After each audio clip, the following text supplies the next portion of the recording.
Voilà, enfin, en cette fin de journée de mi-avril 2020, eh bien, ça y est, comme dit dans des vidéos précédentes, eh bien, j'ai donc j'ai démonté et remonté la structure à l'endroit, la structure de la future coque du petit voilier océanique de la première phase du projet Godesarc. Donc petit voilier de 10 mètres. Voilà, 10 mètres, 10 mètres 50. Voilà, je ne sais pas encore précisément, puisque le plan de l'architecte laisse le choix entre donc la longueur minimum, c'est-à-dire ici à ce couple, de 9 mètres 80. Ensuite ici à 9 mètres 95 et longueur maximum qui pourrait être portée à 10 mètres 55. Voilà. Donc là, dernièrement, j'ai opté pour plutôt 9 mètres 95. Mais bon. Bon, je crois que la décision se fera vraiment, ben, lorsque le gros œuvre sera, lorsque la coque sera bien avancée. Voilà, c'est-à-dire que lorsque l'hélice, ici, c'est la structure longitudinale de la coque, hein, c'est-à-dire que ça, c'est les couples. Tout ça, c'est un couple. Et ça, seulement d'un côté, c'est ce qu'on appelle une membrure. Et voilà, donc ça, c'est la structure transversale. Hein, donc les couples, les membrures et couples. Et donc l'hélice, qui formeront la structure longitudinale. Voilà. Donc des longs plats d'acier hein, qui vont se loger dans les entailles. Voilà, pour former la coque, la structure longitudinale, et dessus viendra se souder donc les tôles de bordée, le bordé. Donc la coque proprement dite, les tôles de la coque. Voilà. Donc la lisse qui donc les lisses qui dépasseront d'ici, ici, donc le dernier couple. Et c'est là que je devrais décider. Donc avec la pose de lisse et dessus des tôles de bordée, c'est là que qu'il sera temps que je me décide de la longueur maximum de la coque. Voilà. Donc c'est à l'arrière que la limitation de la coque se fera. Voilà, donc 9 mètres 80, ça c'est sûr, c'est trop court. 10 mètres 55, je sais pas. Pourquoi pas.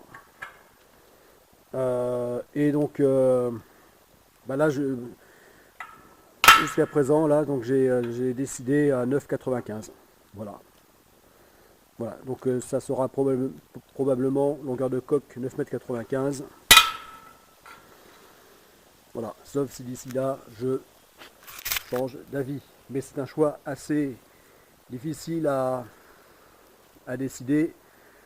Voilà, du fait que un petit peu comme lorsque j'ai dû choisir l'option quillard ou dériveur intégral, je me suis beaucoup pris la tête à ce sujet. Là ça va être le même, cassage de tête, si je puis dire, pour décider de la longueur de coque. Voilà.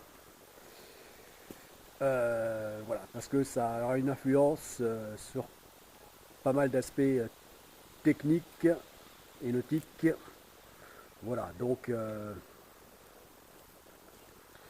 bon, et donc des raisons que, enfin oui, des raisons que j'ai déjà expliquées dans des vidéos précédentes. Voilà.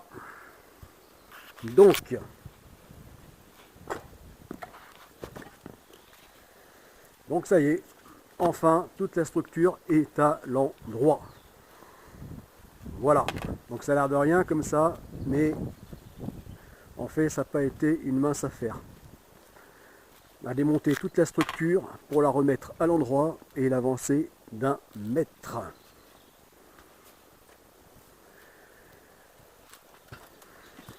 Voilà, l'avancer d'1 mètre, parce que le cul est trop proche de l'écurie, là-bas. Donc avec 1 mètre de plus d'écart, bah ça facilite la circulation. Voilà. Donc, bah comme là j'ai dû avancer le marbre. Hein, le marbre, donc c'est tout est parti. Hein. Tout ça. Voilà, c'est tout ça le marbre.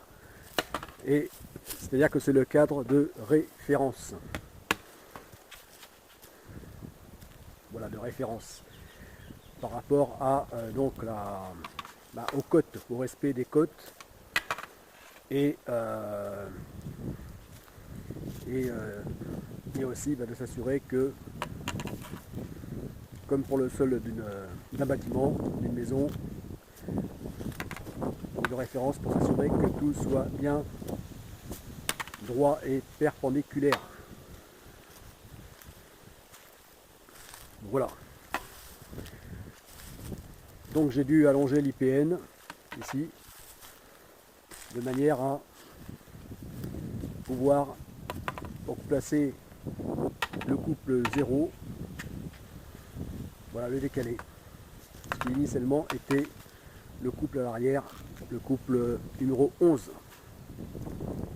C'est-à-dire le couple fictif. Oui, parce que là, en tout, c'est 11 couples qu'il a fallu donc démonter, puis reposer à l'endroit. Voilà, donc ça c'est le couple numéro 11. Et donc celui-ci est fictif. Voilà. C'est-à-dire que il a juste pour rôle de servir de patron. Voilà, donc pour les lignes de la coque, mais a vocation à être démonté lorsque donc le travail de chaudronnerie de gros œuvres sera terminé. Voilà, donc à être démonté, tout comme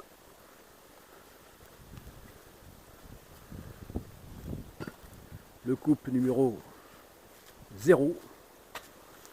Celui-ci également est virtuel ou encore fictif, puisqu'il devra être démonté lorsque la coque sera terminée.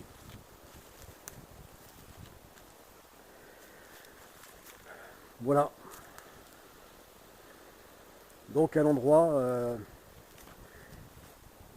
l'avantage c'est que on visualise beaucoup mieux le voilier, le futur voilier. Beaucoup mieux qu'évidemment à l'envers.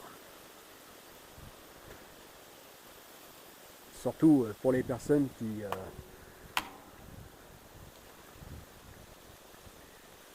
ne connaissent pas le milieu, la construction navale, le milieu nautique, maritime. Déjà que pour elles, ce ne sera pas évident de reconnaître un bateau en construction, mais alors en plus à l'envers. Voilà, donc l'avantage c'est que là, à l'endroit, on le visualise très bien, le futur voilier, comme si on y était dedans, comme si c'était déjà terminé. Voilà.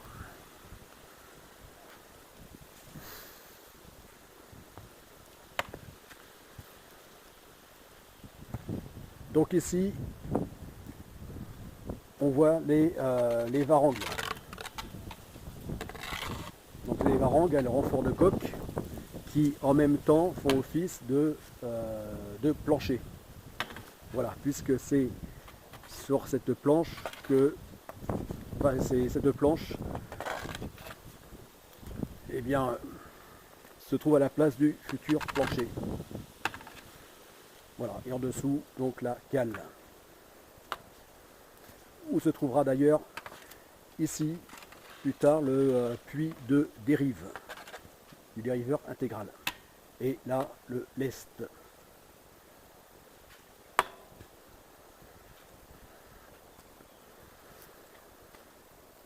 Voilà, là aussi, le plancher, là, qui est une règle de maçon.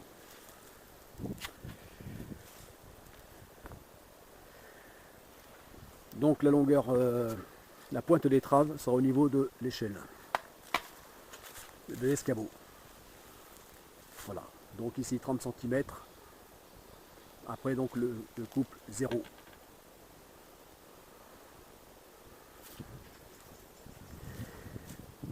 Voilà, donc là, ici on voit la lisse.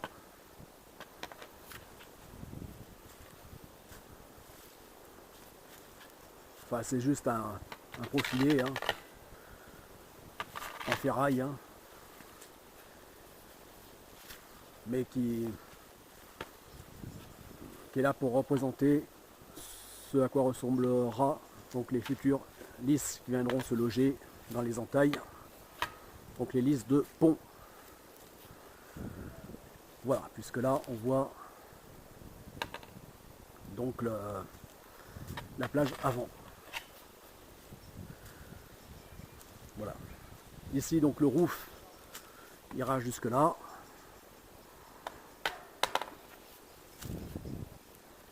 Voilà.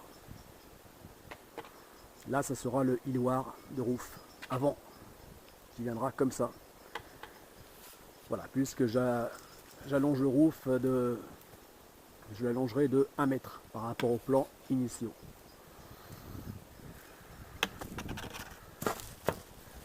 Voilà.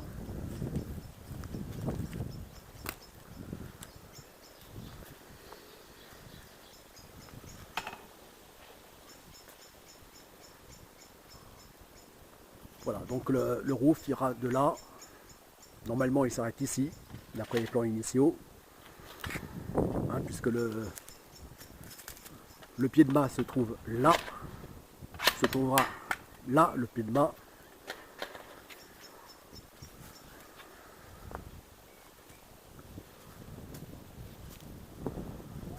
Voilà, donc le roof ira de là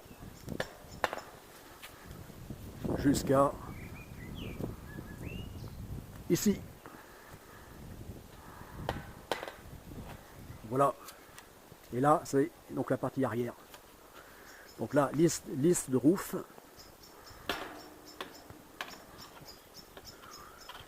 Ou le toit. Hein. Ce que l'on peut appeler le toit.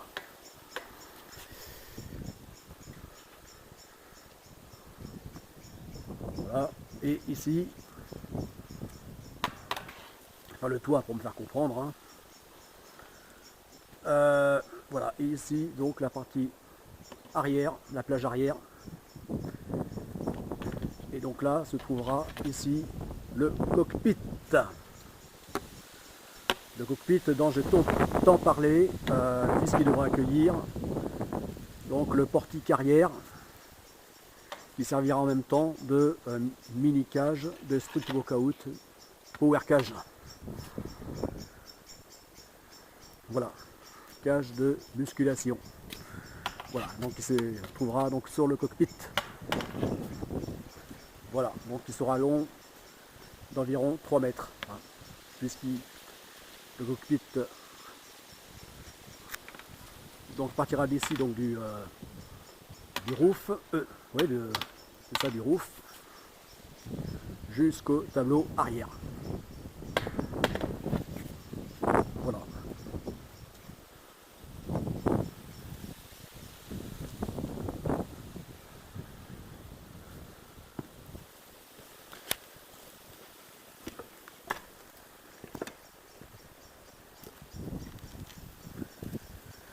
Voilà, donc bon, eh bien l'essentiel donc de la dépose et repose de la structure est faite. Voilà, c'est-à-dire qu'en fait, bon, bah, donc visuellement ça change tout, hein. Psychologiquement aussi, ça change, parce que j'ai l'impression de, au moins que là le chantier est reparti pour de bon, pour de vrai. Voilà. Et redémarrer à l'endroit et non plus à l'envers. Voilà, donc psychologiquement ça change tout, mais dans les faits, eh bien, nous sommes au même stade, je suis au même stade que lorsqu'il était à l'envers. C'est-à-dire que tout reste à faire. Voilà, j'estime à même pas 1% donc de la construction, autour de 0,5%. Voilà, donc tout reste à faire. Voilà. Donc concernant eh bien, donc, le remontage de la structure, qui là est terminé. Enfin, eh bien, il ne me reste plus qu'à faire des petits réglages, hein, de peaufiner les réglages, donc notamment en termes de, pour ce qui est du respect des côtes et de géométrie, donc le réglage des couples pour s'assurer qu'il soit le plus qu'il soit parfaitement donc aligné. Voilà, aligné et bien droit. Voilà, d'où l'usage intensif du niveau de maçon. Voilà.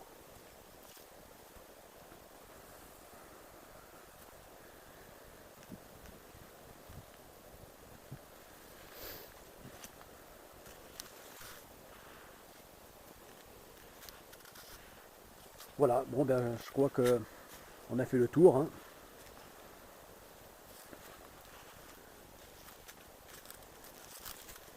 On a fait le tour.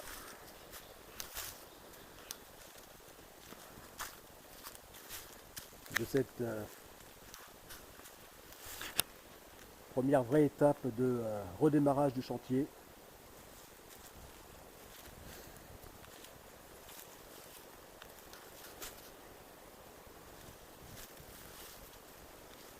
Voilà.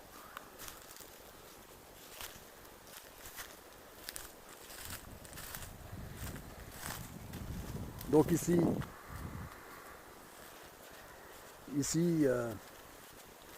donc la future étrave se trouvera posée ici. Là. Donc tous les lisses de coque devront donc se rejoindre au niveau de l'étrave. Et ici, là, pour matérialiser le fond de la coque, eh bien j'ai placé aussi un fer qui représente donc la lisse, enfin la future lisse de fond de coque, les lisses de fond de coque et surtout donc le fer de quille. voilà, qui là sera indispensable de poser donc pour pouvoir placer donc le fer d'étrave.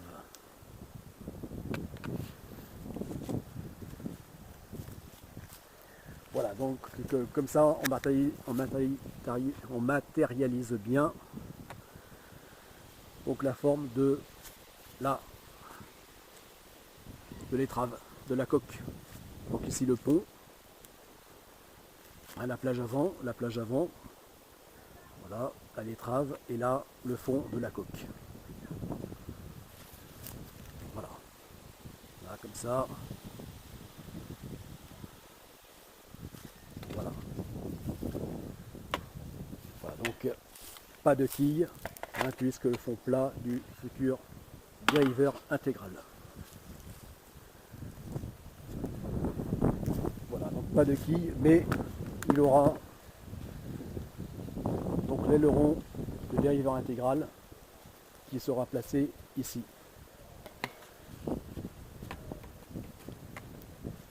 Voilà, qui démarrera là, comme ça, pour descendre. Comme ça. Voilà. Mais ça, je m'en occuperai lorsque tout le bordé de coque sera posé.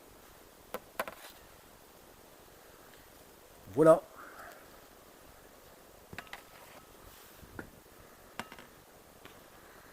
Bon, je coupe la vidéo et là, reprend.